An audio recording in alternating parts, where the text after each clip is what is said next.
Masquera say Mure Zimbabwe, welcome to our channel, Zoom Confessions and Deep Secrets. Kana karike kutanka kugava on the channel.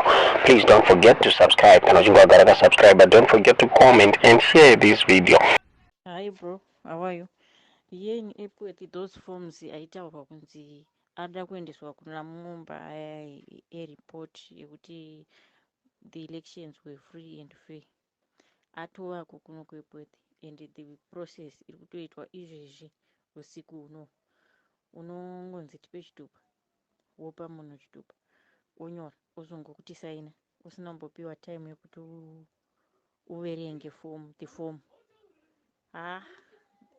These people vari kumanikidza vanhu kuita zvinhu zvisiri izvo. Ndarega kuisa mugroup my voice. I know some of the people vanogona kuziva voice rangu, so if you can write an article zvikutoitika izvezvi muEpworth muno.